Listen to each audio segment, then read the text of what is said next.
Hi, it's Christina with the Sisyphean Journal. Sorry I've been down for a while. I was sick over the weekend and I only had so many videos front-loaded. But today I want to respond to a video I'm going to link below where a pro-life doctor talks about how these abortion enthusiasts are trying to raise money for an offshore abortion ship where they'll collect the women in a port, take them out into international waters, scrape them out, presumably throw the fetuses overboard, because who wants to deal with the bodies? They never do.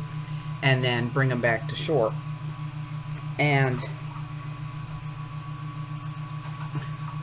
you know, for the money they want to spend on this ship to do that, think about how many of these women's issues they could actually resolve, like homelessness, like unemployment, like having difficulty with childcare, like needing a better job.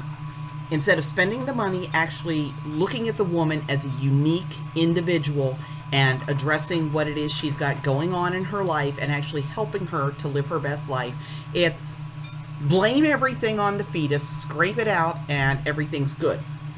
And the doctor also wonders about what's going to happen when you have complications and you're on this boat out in the middle of nowhere. And apparently he has not been following my channel or my blog, or he would know that these people that are obsessed with making sure abortions happen, they don't care about the complications. These are people who don't want the doctors to have admitting privileges. These are the people that don't want outpatient surgery center regulations to apply to abortion clinics. These are people who looked at Dadeland in Miami-Dade and said, in my gut, I am totally aghast at what goes on at that place, but I oppose any attempt to correct this situation in law. If you think that this has anything to do with the well-being of the women in question, I've said it before. If you think the abortion lobby cares about the women, you're delusional. You can look at their behavior. They don't care. All that seems... I talked about being in thrall to abortion, that these people get to where abortion becomes an end in itself.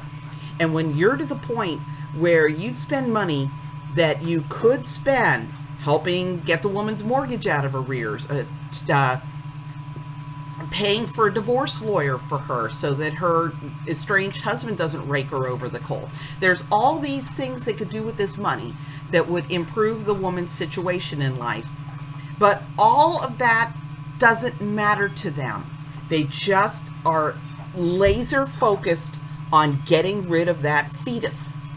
And the woman herself becomes invisible. And I've talked about it before. There are abortion clinics that lack monitoring equipment in the recovery room. They have inadequate staff in the recovery room. I've seen cases where they'll take a moribund woman, put her in a wheelchair, and shove her out the door to die. If you think that this abortion ship is about women's well-being, you're nuts. It isn't. It's about abortion. These people are obsessed with making abortions happen. And that's all that matters to them. Look at that little 10-year-old girl. Remember the She's 10 hashtag? What were they concerned about? Did you hear them say, who raped this little girl? Has he been arrested? Who's protecting this child? It turned out that the rapist, the guy who admitted to raping the child twice, the guy who DNA tests verified he was this baby's father, was the mom's live-in boyfriend. But as usual, the abortion lobby is perfectly happy to do the abortion on the little girl and return her to the home where she was being abused for more abuse, I guess, as long as there's more abortions happening. These people are crazy. And I wish I could get ordinary pro-choice people to wake up to this.